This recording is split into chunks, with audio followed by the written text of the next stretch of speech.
Bismillahirrahmanirrahim. Alhamdulillahirabbil alamin. Wa bihi nasta'in ala umurid dunya waddin. Wassalatu wassalam ala asyrafil anbiya wal mursalin sayyidina Muhammadin wa ala alihi wa sahbihi ajmain. Selanjutnya ketahuilah, sesudah apa yang diterangkan di atas, aku, ujar Imam Ghazali, akan menerangkan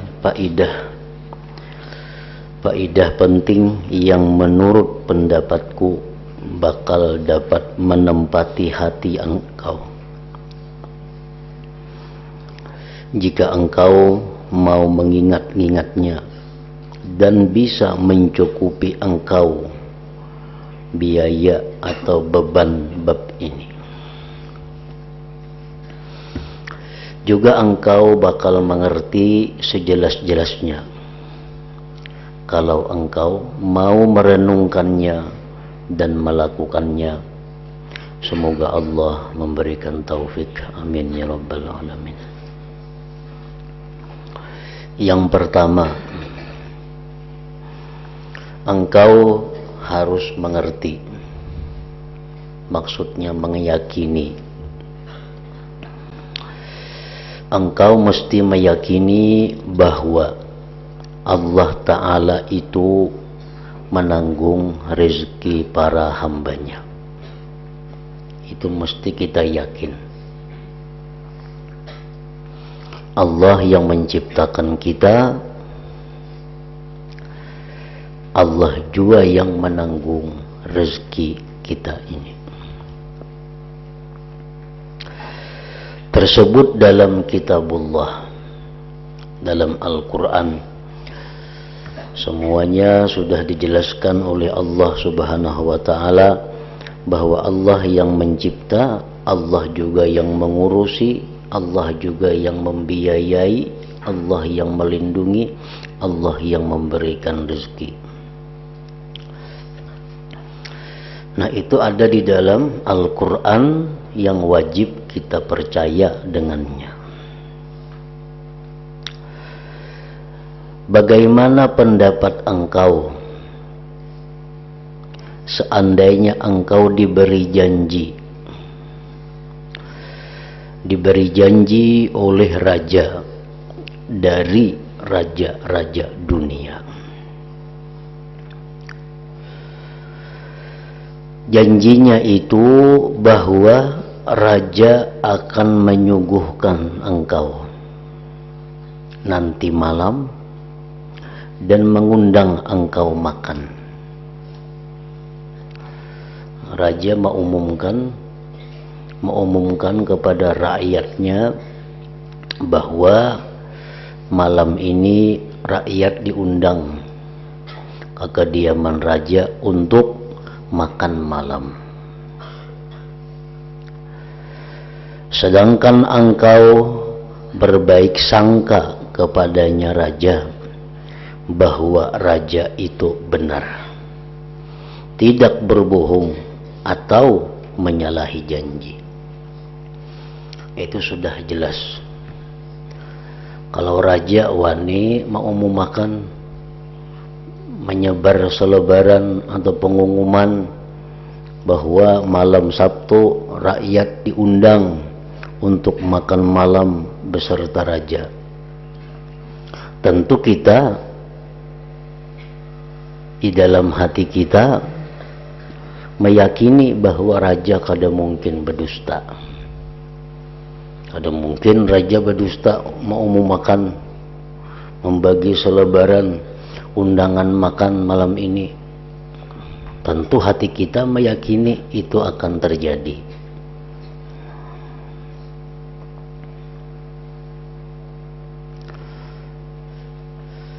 Kadang-kadang dalam hati kita muncul bisikan, saku dustai raja malam ini. Nah, kadang mungkin kita kayak itu dalam hati. Kalau raja itu sampai wani mau makan malam ini, makan malam diundang ke tempat raja, maulah hati kita berbisik, ada asa ragu-ragu nah bisa dustai raja saku malam ini kada mungkin. Raja itu bila mau makan, apalagi membagi selebaran malam ini makan malam di rumahnya, tentu kita berbaik sangka bahwa itu bujur.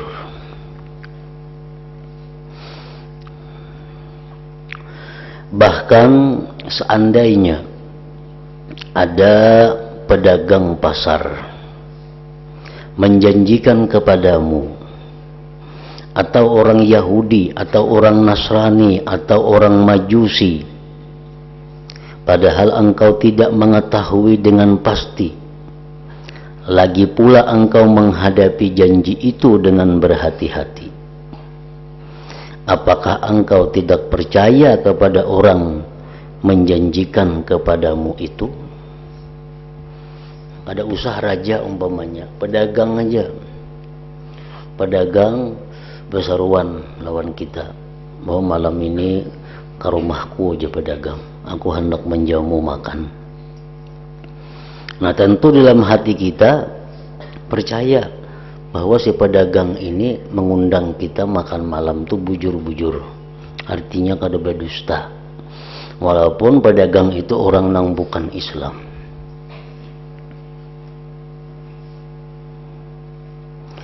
Apakah engkau tidak percaya kepada orang yang menjanjikan kepadamu itu? Tentu kita percaya. Apakah hati engkau tidak tentram dengan ucapannya? Tentu hati kita tentram. Apakah engkau menjadi tidak lagi prihatin mengenai makan malam engkau karena percaya sepenuhnya kepada orang itu?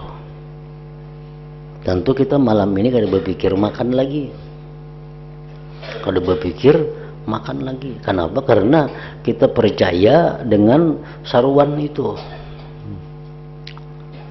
Ujar raja, ikam sarumahan bawa bini ikam, anak ikam nang manggani ikam di rumah tuh, bawa semuaan malam ini aku undang makan malam di rumahku. Tentu kita percaya lawan undangan raja tadi, dan kita pasti kada berpikir makan malam ini.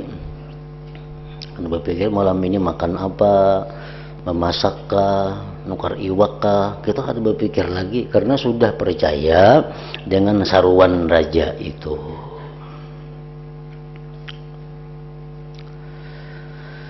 Lalu bagaimana keadaan engkau jika Allah Ta'ala lah yang menjanjikan untuk memberi rezeki kepada engkau dan menanggungnya? Amun Tuhan pang berjanji, jadi Tuhan ikam tu kutanggung, kujamin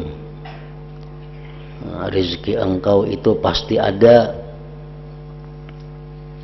Bahkan Allah bersumpah di dalam Al-Quran bahwa akan menanggung, memberikan rezeki kepada kamu.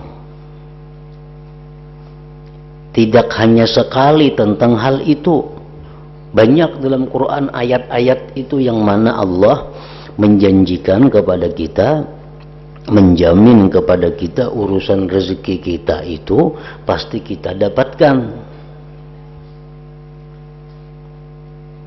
Tetapi engkau tidak merasa tentram dengan janji Allah itu. Nah, tapi kita kadang merasa tenang dengan janji Allah. Padahal yang berjanji ini Allah, yang menyampaikan itu Rasulullah, surat selebarannya ada Al-Quran. Engkau tidak tenang terhadap firman dan tanggungannya. Engkau pun tidak memandang kepada sumpahnya, melainkan guncang hati engkau dan prihatin. Nah, betapa besar aib kita, betapa besar cacat kita.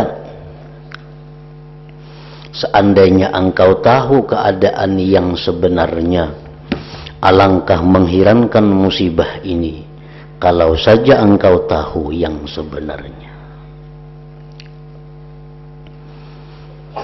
Jadi di dalam masa yang disebut dengan masa azali, masa di mana Allah menetapkan seseorang, masa di mana Allah menetapkan rezeki seseorang. Itu ribuan tahun sebelum kita ini lahir ke bumi. Sebelum kita lahir ke bumi, itu Allah sudah menetapkan bahwa Fulan bin Fulan akan lahir ke bumi pada tanggal 9 bulan 6 2011. Dan ujar Tuhan, Fulan bin Fulan itu akan kuberi umur 60 tahun. Untuk menyampaikan umurnya ke 60 tahun itu, maka si Fulan bin Fulan tadi dijamin ditanggung rezekinya. Nah, kita wajib percaya demikian. Artinya apa? Bahwa untuk menjalani umur yang ditentukan Allah 60 tahun itu, kita pasti ada rezeki. Kita kada bakal mati di umur 40 karena kelaparan atau karena apa? Karena sudah ditentukan Allah umur kita ini 60 tahun. Untuk menyampaikan kita ini ke 60 tahun itu urusan Allah. Walaupun kita guring, walaupun kita bepatak di bawah tanah, walaupun kita kada hendak ditemui orang, kita pasti berumur 60 tahun. Allah akan menyampaikan rezeki kita kepada kita bagaimanapun caranya. Allah kuasa untuk itu. Nah, jadi kita wajib percaya itu. Jadi kada perlu risau, kada perlu khawatir, kada perlu was-was bahwa amun umurku ini masih ada, rezekiku pasti ada. Bukan hanya ada, rezekiku pasti sampai kepadaku. Nah, itu wajib kita tanamkan di dalam hati kita demikian. Kalau kita guncang dengan itu, kalau kita kada yakin dengan itu, maka itu merupakan cacat iman kita. Musibah yang sangat besar dalam agama kita.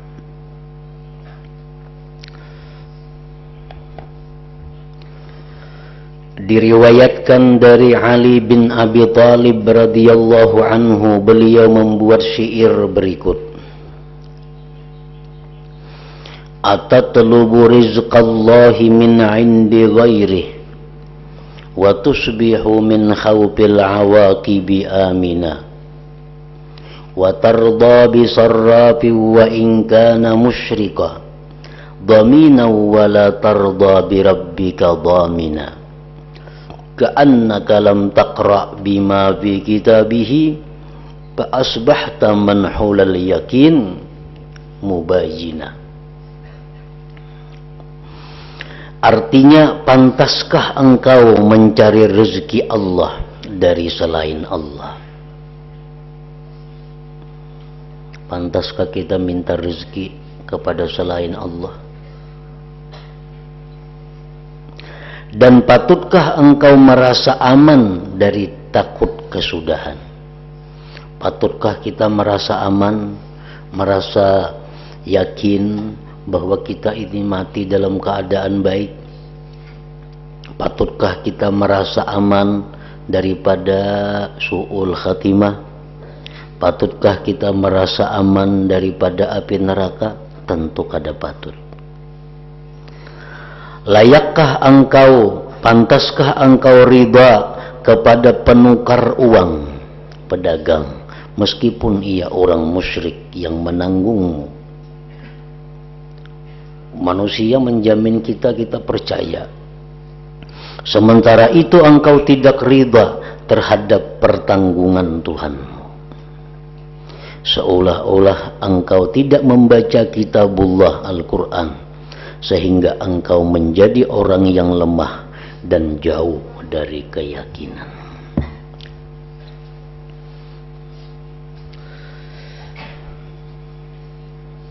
Nah, karena makna ini, urusan ini bisa menarik kepada kebimbangan dan kesamaran, serta dikhawatirkan atas pemiliknya akan kehilangan ma'rifah dan agama. Khawatir kita gara-gara urusan rezeki ini ma'rifat kita hilang. Gara-gara urusan rezeki ini agama kita rusak. Gara-gara urusan rezeki ini iman kita hancur. Karena kita kada meyakini sepenuhnya. Semoga Allah menjaga kita semua dari demikian. Amin ya rabbal alamin. Karena arti yang demikian ini Allah Ta'ala berfirman, wa 'alallah fatawakkalu in kuntum mu'minin.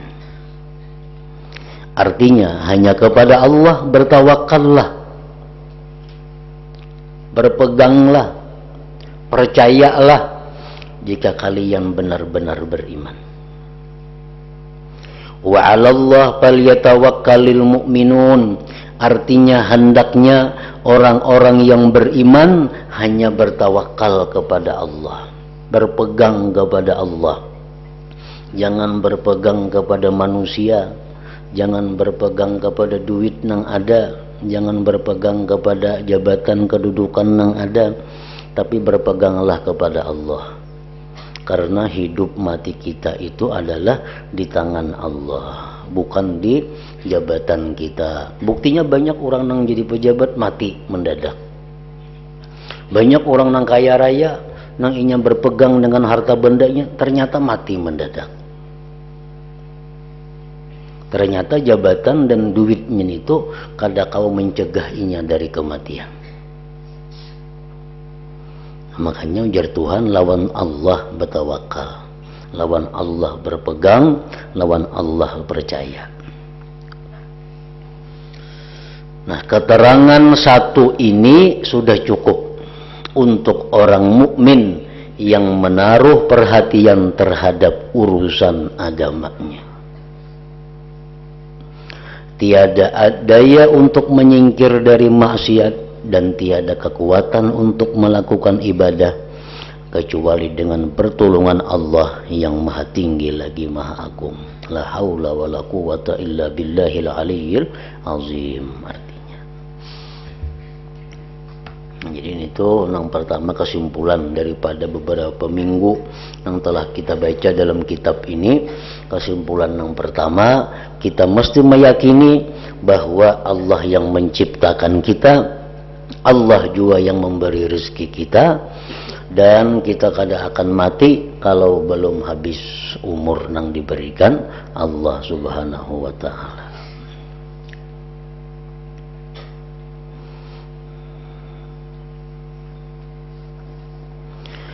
Yang kedua kesimpulannya dari apa yang telah kita baca waktu-waktu yang lalu itu, engkau harus tahu, yakin, engkau harus yakin bahwa rezeki itu telah dibagi, artinya sudah dibagi.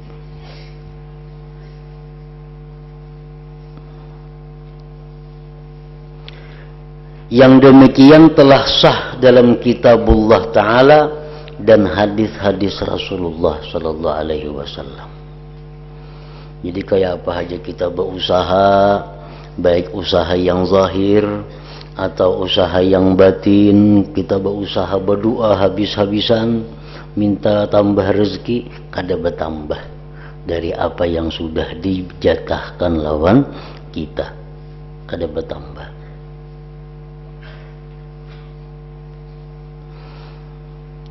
Cuma Allah Subhanahu wa ta'ala memberikan rezeki itu ada yang tanpa sebab, seperti rezeki madmun ngarannya. Nah, itu Allah memberikan kepada kita tanpa ada sebab. Pokoknya Allah menjamin kita ini hidup sampai batas umur yang diberikan. Urusan kayak apa Allah menyampaikan itu urusan Allah. Ngarannya rezeki madmun. Nah itu Allah menyampaikan rezeki itu kepada kita tanpa ada sebab yang kita ketahui. Ada rezeki yang disebut di dalam keterangan dahulu rezeki maksum, rezeki yang dibagi-bagi oleh Tuhan. Ini sudah ditentukan juga, yang dibagi-bagi ini si fulan selama hidupnya akan dapat rezeki totalnya kira-kira dinilai 2 miliar. Si fulan bin fulan totalnya seumuran inya hidup akan dapat rezeki 1,2 miliar. Nang si fulan nang saikung ditentukan Tuhan dapat rezekinya seumur hidup inya itu cuma 10 juta rupiah. Itu sudah dibagi oleh Allah. Nah, nang rezeki ini datangnya kepada kita melalui sebab. Melalui sebab. Sebabnya itu apa? Sebabnya itu Allah Ta'ala juga mengulahkan. Sebab itu ulahan Tuhan juga. Bukan ulahan kita sebabnya. Sebabnya ulahan Tuhan juga. Sebabnya itu ada dua. Satu sebab langit, dua sebab bumi. Sebab bumi yang kayak apa? Berusaha, menuri, berhuma, berdagang, jadi pegawai, jadi buruh. Itu sebab bumi ngarannya. Jadi datang lawan inya rezeki itu diulahkan Tuhan sebab bumi. Inya kada dapat duit inya bila kada berhuma. Karena Allah mengulahkan sebab lawan inya ini sebab bumi. Inya kada dapat duit, namun inya kada berdagang. Karena berdagang itu diulahkan Tuhan sebabnya untuk dapat duit. Ini sebab bumi, ngarannya sebab tanah. Ada Allah Ta'ala mengulahkan sebabnya, datangnya rezeki itu sebab langit. Nah, sebab langit ini apa? Orang-orang yang rajin berdoa lawan Tuhan. Ini diulahkan Tuhan sebab kada perlu berhuma, kada perlu betak, kada perlu menuri, kada perlu beternak, kada perlu berdagang. Ini diulahkan Tuhan, ini sebabnya sebab langit. Belanya berdoa, Allahumma rizukni, ya Allah berikan aku rezeki, datang rezeki lawan inya. Ima amalkan salawat ini, datang rezeki lawan inya. Inya baca surah ini, datang rezeki lawan inya. Nah ini orang yang diulahkan Tuhan rezekinya melalui sebab langit. Sebab itu ulahan Tuhan. Jangan dianggap ulahan kita. Sebab itu ulahan Tuhan. Nah kemudian kita wajib meyakini bahwa kita ini sudah ditentukan juga oleh Tuhan, ditetapkan juga oleh Tuhan bahwa kita ini mendapatkan rezeki kita dengan sebab langit atau dengan sebab bumi. Itu sudah ditentukan juga oleh Tuhan. Sudah ditentukan oleh Tuhan. Jar Tuhan dalam ketentuannya yang azali, pulan bin pulan hari anu dapat duit 10 juta, inya berhujung berdagang. Dan ujar Tuhan telah kutentukan bahwa usaha orang itu adalah berdagang. Jadi dengan dagang itu inya dapat duit. Nah jadi yang mengulahkan usaha itu Tuhan juga. Yang menentukannya Tuhan juga. Nah makanya itu jangan sekali-kali kita beranggapan bahwa kita dapat duit ini adalah karena berdagang. Nah jangan, berdagang itu hanya sebab yang diulah oleh Tuhan untuk menyampaikan rezeki kepada kita. Tanpa ada berpengaruh sedikit pun perdagangan itu di dalam menambah atau mengurang daripada jatah rezeki yang diberikan Allah kepada kita.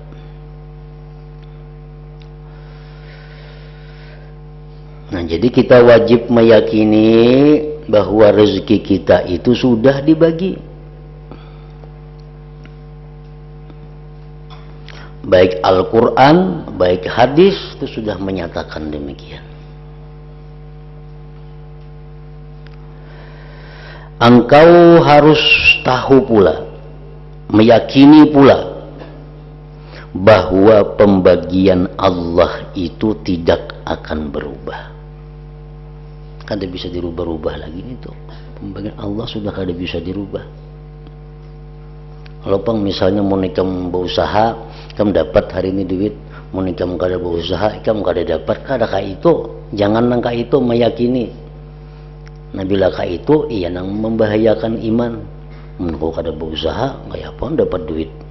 Kayak Tuhan itu kada mampu mendatangkan rezeki lawan inya, kada melalui usaha.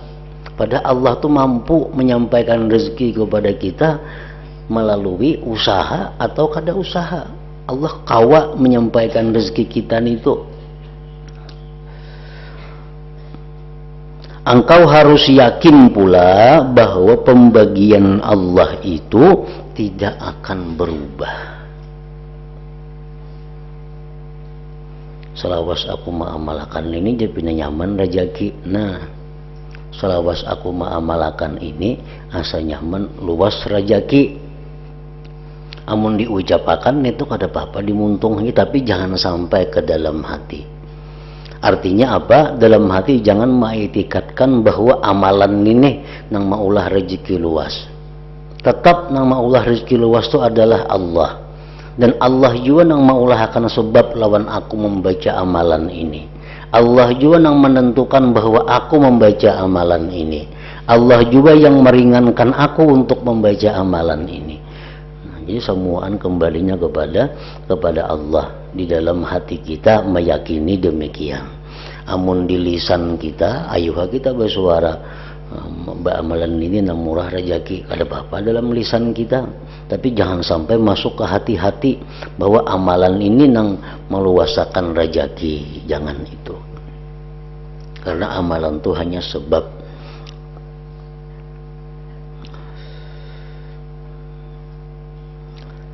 Jika engkau ingkar terhadap pembagian Allah, kita kada percaya bahwa rezeki itu sudah dibagi.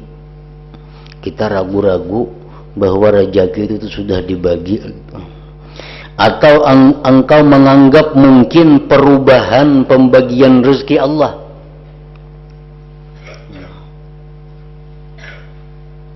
Kita dalam hati kita ada anggapan mungkin saja Tuhan tuh merubah pembagian rezeki itu. Nah, atau engkau menganggap mungkin perubahan pembagian rezeki Allah, maka hal itu merupakan satu pintu kekafiran yang engkau ketuk.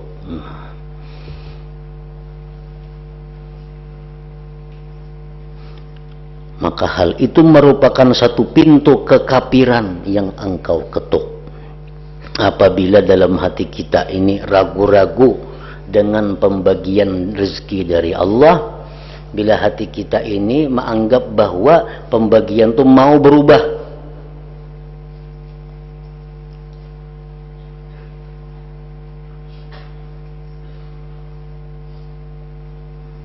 munnya berdagang dapat rezeki 10 juta, munnya aku kada berdagang dapat rezeki 1 juta aja. Jangan macam itu. Berarti dagang nang menambah mengurang rezeki itu. Nah, di dalam hati kita kada boleh ya etikat seperti itu. Pokoknya bila mana kita ditakdirkan Tuhan hari ini dapat rezeki 10 juta, itu Allah akan mengulahkan kita jalan-jalannya untuk menyampaikan itu.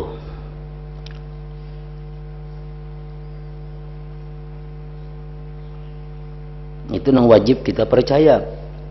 Hari ini nah, amun Allah Ta'ala hari ini membagi jatah rezekiku 100.000 hari ini nih, pasti ada, pasti sampai on aku.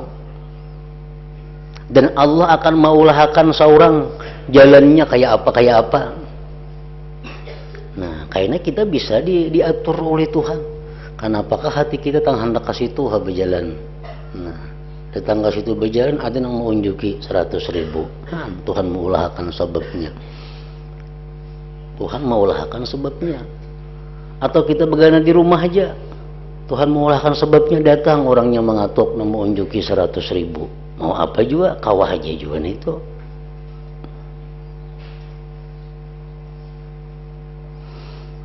Jadi bila mana hari ini kita ada rezeki, Allah mengulahkan tuh jalannya untuk menyampaikan rezeki itu kepada kita. Kita mudah aja tergerak untuk sampai kepada jatah kita itu.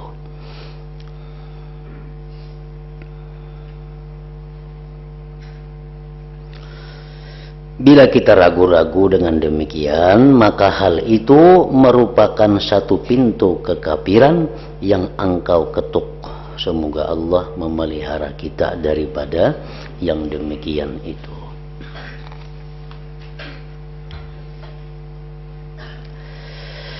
Jika engkau sudah mengetahui, meyakini bahwa pembagian rezeki itu hak, benar, dan tidak bakal berubah, maka apa perlunya memprihatinkan dan mencari-carinya? Apalagi perlunya kita berpikir panjang, merunding masalah rezeki. Apa perlunya? Sudah ada ketentuannya, apalagi dirunding. Buat apa kita ini bersusah-susah lagi? Sudah ada ketentuannya itu. Nah, jadi artinya bahwa kita ini nang kita prihatinkan, nang kita rundingakan itu, nang kita perhatikan itu masalah apa? Masalah hak Tuhan kepada kita, yaitu ibadah. Kita kembali ke situ bahwa Allah menciptakan kita ini bukan untuk mencari hidup ini. Allah menciptakan kita bukan untuk kita kumpul kekayaan. Allah kadang itu menciptakan kita.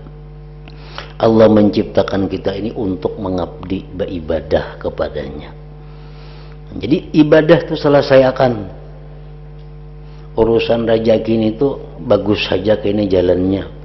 Namun kita meyakini nangkai tadi sudah. Bila kita beribadah itu bujur-bujur karena itu memang tujuan penciptaan kita, rezeki itu Tuhan bisa maulahkan sebabnya. Baik sebab langit tadi, baik sebab bumi, ada aja jalannya.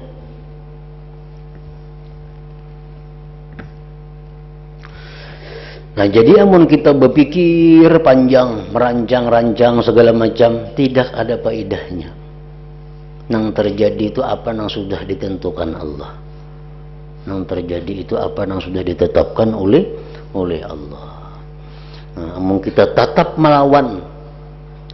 kita melawan, harus merancang juga rezeki ini, harus dipikirkan juga bujur-bujur, sehingga kita ibadah kita kada khusyuk lagi, dalam sembahyang tak bawa-bawa memikirkan rezeki ini, dalam menuntut ilmu tak bawa-bawa memikirkan rezeki, dalam beribadah tak bawa-bawa memikirkan rezeki. Nah, amun ka itu kecuali nang kita dapat kehinaan dan kenistaan di dunia, kepayahan dan kerugian di akhirat. Karena itu Rasulullah sallallahu alaihi wasallam pernah bersabda, maktubun ala zahril hud wa thaur rizku pulan bin pulan fala yazdadul haris illa jahda. Artinya ujar Nabi kita nih, tertulis di atas punggung ikan dan sapi. Ini contoh aja nih. Di belakang sapi itu ada bacaannya sudah. Nang memakan aku nih kena si anu, ada bacaannya. Kabutut-buntutnya ada bacaannya. Nang makan aku nih kena pulang bin pulang. Itu kada bertambah, kada berkurang pada itu. Nah, Nabi ditulis sudah di belakang iwak. Di belakang haruan tuh ada ngaran kita sako di situ. Nang pacang memakan inya. Ditulis sudah jar Nabi di belakang iwak, di belakang sapi. Ini ampunnya gini si pulan bin pulan, kada bertambah. Tertulis di atas punggung ikan dan sapi, rezeki pulan bin pulan. Jadi orang yang tamak tidak akan memperoleh tambahan apapun kecuali kepayahan. Berujung apa aja. Sapi dan iwak itu hanya contoh. Duit ratusan ribu itu betulis di duit tuh. Nah pacang mengikuti duit tuh pulan bin pulan sampai hancur duitnya. Nah kada bergisir daripada nama-nama yang ada di duit situ. Kada kau mendaftar, buat aku dihitung harinya, kada kau dibuat, kada ada tulisannya. Nah jadi ketamaan kita tuh hanya mau menghasilkan kepayahan, kada memperoleh tambahan dari apa yang sudah ditetapkan oleh Allah. Nah jadi sekali lagi intinya ini supaya kita jangan risau, jangan berpayah-payah memikirkan rezeki itu. Boleh kita memikirkan rezeki itu, boleh memikirkan rezeki itu kada dilarang. Alhammu fil ma'isah, memikirkan kehidupan itu boleh, cuma ada batasnya. Batasnya apa? Jangan sampai pikiran kita terhadap kehidupan ini terbawa ke dalam sesuatu yang ibadah. Nah, kalau itu sudah melebihi batas. Kalau kita membaca Quran, hati kita terpikir masalah rezeki. Kita sembahyang, hati kita terpikir pulang masalah rezeki. Kita ke pengajian ilmu, hati kita tatap masalah rezeki. Nah, ini tamak ngarannya sudah. Tamak ini lewat batas. Kita boleh memikirkan rezeki itu, tapi ada batasnya. Batas jangan sampai masuk ke dalam ranah yang lain-lainnya.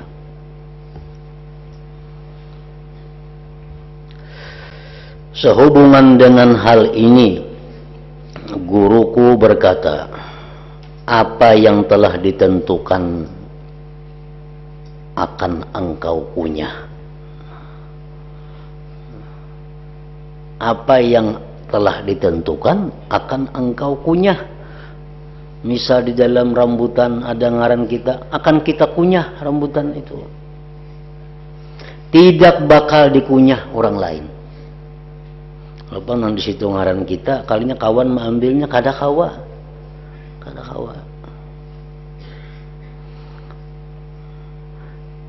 Nah karena itu makanlah rezekimu dengan kemuliaan hatimu. Makanlah rezeki itu dengan kemuliaan.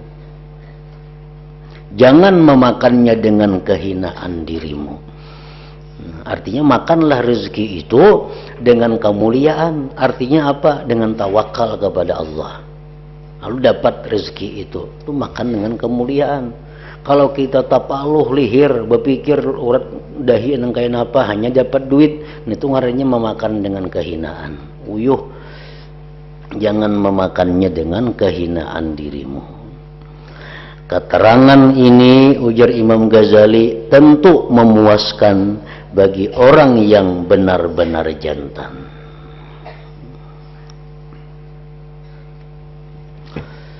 Yang ketiga daripada kesimpulan yang telah kita baca itu, apa yang aku dengar dari guruku Imamul Haramain rahimahullah, diceritakan dari Al-Ustadz Abu Ishaq rahimahullah, beliau berkata, di antara perkara yang memuaskanku dalam urusan rezeki adalah aku mengingat-ingat dan mengucap dalam hati, apakah bukan rezeki itu untuk hidup, sementara orang mati tidak memerlukan rezeki. Apabila hidup hamba itu berada dalam khazanah gudang Allah dan dalam kekuasaannya, maka begitu pula rezeki. Jika Allah berkehendak, pasti Allah memberiku. Dan kalau Allah berkehendak lain, bisa saja Dia mencegah datangnya rezeki kepadaku. Rezeki itu perkara samar bagiku, terserah kepada Allah. Allah berwenang mengatur rezeki menurut apa yang Dia kehendaki, dan hatiku tenang dengan hal tersebut. Nah, coba kita pikirkan, selama ini datangnya rezeki kepada kita tuh, itu mesti dipikirkan untuk menambah pengalaman yang akhirnya menambah keyakinan. Berapa banyak kita mengejar rezeki, ampah ke pasar, sekalinya datangnya rezeki di hilir sana, nang dicari kada dapat, justru nang kada disangka-sangka nang datang rezekinya. Nah itu kalau kita pikirkan rancak dalam kehidupan manusia, itu sebenarnya adalah isyarat dari Allah bahwa usaha itu bukan menentukan rezeki. Usaha bukan menentukan rezeki.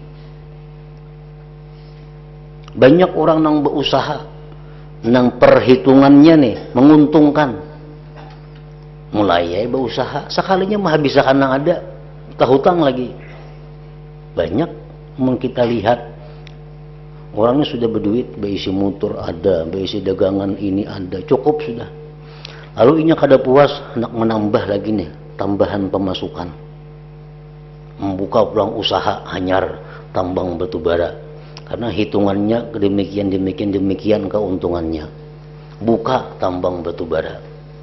Sekalinya nih tunang menghabiskan, motor habis, rumah habis, hutang di situ kamari, gara-gara urusan batu bara ini. Saling banyakkan manusia yang macam itu.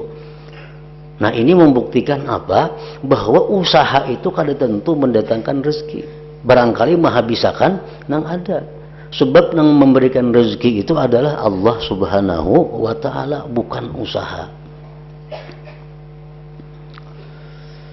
Nah jadi keyakinan seperti itu yang perlu ditanamkan di dalam hati kita, supaya apa? Supaya kita jangan terganggu beribadah kepada Allah, jangan tak buru-buru ini begesak-gesak kena beribadah. Kalau kali sawat orang berbagi duit, kada macam itu.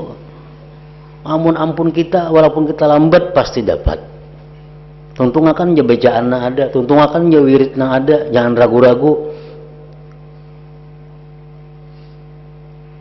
Ini karena bangun melandau pukul 9, bulak-kalakaseng turun sampai yang subuh, begasak-gasak sampai yang duha tertinggal karena kelambatan membuka usaha. Nah padahal ada perlu itu, sampai yang subuh tetap kayak biasa, wirid baca kayak biasa, sampai yang duha baca kayak, laksanakan kayak biasa. Kada akan merubah daripada apa yang dijatahkan oleh Allah, namun kita berlambat-lambat itu. Nah keterangan ini merupakan faidah yang lembut, lagi pula memuaskan bagi ahli tahqiq, ahli-ahli kebenaran. Nah selanjutnya yang keempat dari kesimpulan apa yang telah kita baca dalam masalah rezeki ini. Ila hadratin Nabi sallallahu alaihi wasallam, al-Fatihah. Iyyaka na'budu wa iyyaka nasta'in. Bismillahirrahmanirrahim. Alhamdulillah rabbil alamin. Allahumma shalli wa sallim ala sayyidina Muhammad wa alihi wa sahbihi ajma'in. Allahumma ighfir lana ma akhta'na wa ma ta'ammadna wa ma asrarna wa ma a'lanna wa ma asrafna wa ma anta a'lam bihi minna. Antal muqaddimu wa antal muakhiru, la ilaha illa anta. Allahumma anfa'na bima 'allamtana wa 'allimna ma yanfa'una wa zidna fahman wa ilman wa amalan wa hudan wa taufiqan bi rahmatika ya arhamar rahimin. Wa sallallahu ala sayyidina Muhammad wa alihi wa sallam. Alhamdulillah rabbil alamin.